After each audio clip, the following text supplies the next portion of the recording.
The two things Josh Duncan remembered most about his very first day of school. He got a nickname, and he met Big Brother.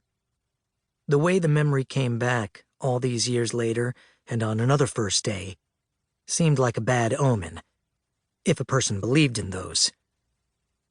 He tried to block out both the nickname and Big Brother by concentrating on details around him. Look, a giant tree. Look, a deer crossing sign. Look, a squirrel doing squirrel stuff in the middle of the road. When those details didn't work, Josh tried to hum his thoughts away. That made everything worse. "Why are you humming?"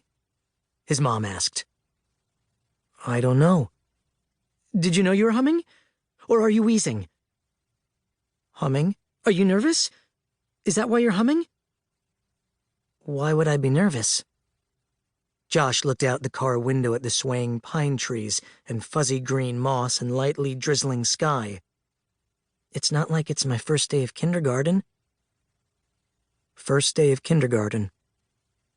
He'd had a really bad cold. The skin underneath his nose was red and raw from wiping. His mother was going to keep him home, but Josh had begged. It was his first day, kindergarten. He was wearing his new shirt. He'd already brushed his teeth.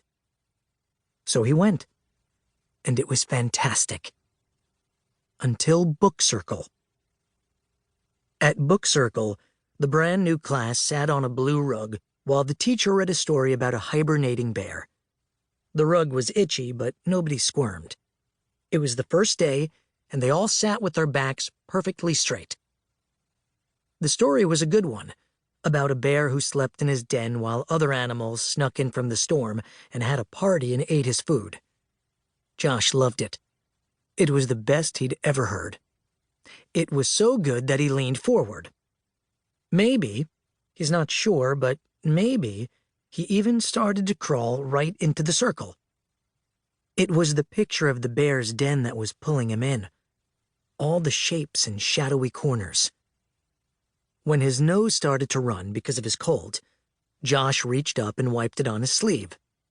He would have done that even if he hadn't been experiencing such fascination over the hibernating bear, and he probably would never have remembered it, except for what happened next. Because right then, when he was wiping his big glob of green snot on his first day of school sleeve, his teacher, Mr. Lombardi, looked up. "Joshua," he said, "in this classroom, we use Kleenex."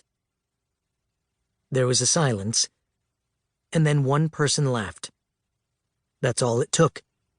Suddenly, everyone was laughing and repeating, "Joshua, in this classroom, we use Kleenex."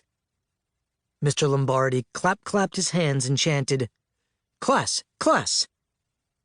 They had just learned that they were supposed to clap back and answer, "Yes, yes." But instead they kept shouting, "Kleenex," and "Ooh, boogers." Kleenex. They said it on the playground at recess, in the lunch line, chanted it, whispered it, made it into a song. "Kleenex, Joshua, Kleenex." Someone started calling him Kleenex, and soon everyone followed.